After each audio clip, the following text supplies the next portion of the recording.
karunia dan damai sejahtera dari Allah Bapa kita dan dari Yesus Kristus Tuhan kita.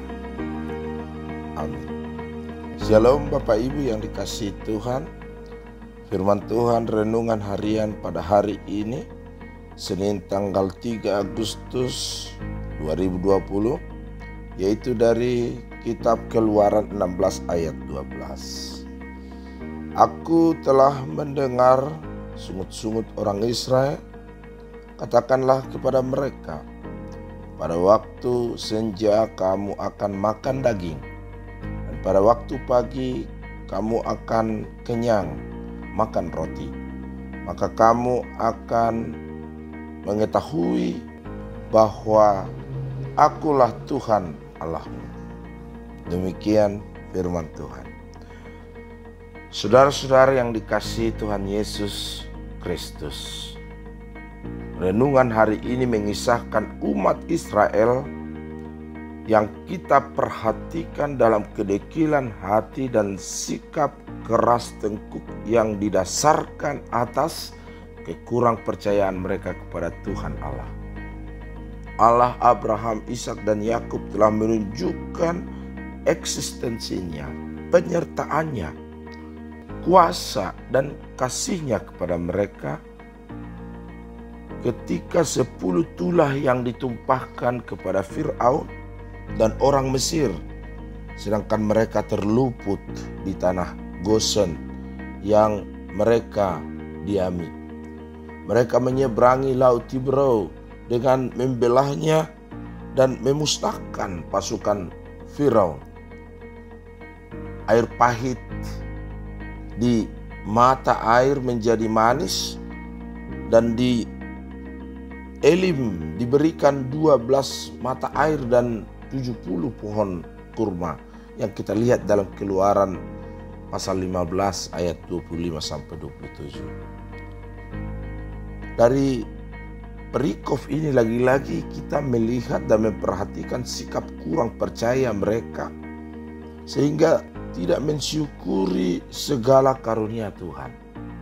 Malahan mereka lebih memilih hidup dalam perbudakan Mesir dan mati dengan perut kenyang makanan yang nikmat daripada mati di padang gurun ini. Pada ayat 3 kita perhatikan. Tetapi walaupun demikian, Tuhan sangat sabar mengasihi mereka dengan memberikan roti dari langit, yaitu manna pada pagi hari dan daging burung puyuh pada petang hari setiap hari. Makanan itu diberikan cukup untuk 1 hari, kecuali tentunya pada hari ke-6 diberikan untuk 2 hari, yaitu untuk hari Sabat. Saudara-saudara yang dikasihi Tuhan Yesus Kristus, renungan hari ini menjadikan kita juga harus ikut merenungkan, sudah berapa lama kita menjadi pengikut Tuhan Yesus, dan selama itu kita melihat dan mengasihi, mengalami kasih dan kuasa kebaikannya. Lalu kita tidak bersyukur dengan segala yang diberikan oleh Tuhan, malah menjadikan kita bersungut-sungut dan merasa tidak puas, bahkan ingin kembali ke kehidupan yang lama atau hidup pada pola tindakan yang melanggar Tuhan. Tuhan memberikan kepahitan dan kesulitan untuk menguji kita. Apakah kita hidup dalam ketaatan kepada hukum dan ketetapan Tuhan? Dan Tuhan ingin menunjukkan eksistensi kasih kuasanya yang telah membawa kita, sebagaimana Tuhan membawa umat Israel keluar dari tanah Mesir. Berikutnya, Tuhan melatih iman kita agar selalu bergantung kepadanya dengan memenuhi segala kebutuhan kita hari lepas hari, dan juga iman kita bertumbuh semakin dewasa dan berbuah. Segala kebaikan dan kemurahan Tuhan yang telah menyelamatkan kita dari dosa melalui Yesus Kristus yang telah mencurahkan darahnya di kayu salib, dan segala berkat penyertaan baik di kala suka maupun di kala duka, haruslah kita senantiasa mengingatnya, bahkan menceritakannya kepada kesaksian kepada orang lain, supaya orang lain juga mendapatkan berkah dan anugerah dari Tuhan. Saudara-saudara yang dikasihi Tuhan Yesus Kristus, pada suatu ketika ada seorang yang dirampok di jalan, dan seketika banyak orang yang mengerumuni dia, tetapi dalam suasana atau keadaan korban perampokan itu, ia masih bisa tersenyum. Dan tentunya hal itu menjadikan orang-orang yang mengerumuni dia menjadi heran, lalu bertanya. Lalu dia menjawab, "Saudara-saudara, apakah saudara-saudara tahu kenapa saya bisa tersenyum? Pertama, saya bersyukur karena saya adalah orang yang dirampok, bukan orang yang dibunuh. Kemudian saya bersyukur karena yang dirampok adalah harta saya, bukan iman atau nyawa saya.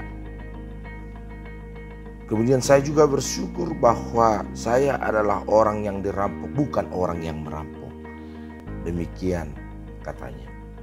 Alkitab berbicara berulang kali mengenai hidup dengan penuh sukacita dan rasa syukur. Kalau kita mengenal pribadi Tuhan, kita akan tahu betapa hidup kita ini ada dalam tangannya. Jadi untuk apa kita mengeluh? Kalaupun Tuhan mengizinkan kita berjalan dalam lembah permasalahan, supaya kita terlatih dan dibentuk di tempat untuk percaya dan bergantung kepadanya. Tetaplah mengucap syukur dalam segala hal, karena Dialah Allah yang setia, yang tidak pernah membiarkan anak-anaknya berjalan sendiri. Tuhan akan memberikan solusi sesuai waktunya. Dalam Mazmur 103 ayat 2 berkata, "Pujilah Tuhan hai jiwaku, dan jangan lupakan segala kebaikannya." Menjadi sebuah ayat yang selalu mengingatkan kita untuk tetap hidup dalam sukacita dan tidak melupakan segala berkat yang telah kita terima dari Tuhan. Dalam kondisi apapun, mari kita persembahkan segala pujian, hormat hanya kepada Tuhan. Amin. Mari kita berdoa. Terima kasih Tuhan atas firman-Mu. Biarlah kami senantiasa diingatkan untuk bersyukur atas rahmat Tuhan dan karunia-Mu kepada kami setiap hari, memberikan kehidupan ini bagi kami. Berkati kami hari ini, berkati saudara-saudara kami, berkati anak-anak kami, berkati pekerjaan kami. Semuanya itu menjadi saluran sukacita bagi hidup kami. Ketika kami mengalami kesukaran, ya Tuhan, tolonglah kami supaya kami percaya bahwa kesukaran itu akan membawa kami semakin dekat kepada Tuhan. Karena kami percaya Engkau akan menolong kami. Dalam nama Yesus kami berdoa. Amin. Anugerah Tuhan kita Yesus Kristus, kasih setia Allah Bapa, dan persekutuan Roh Kudus kiranya menyertai kamu sekalian. Amin.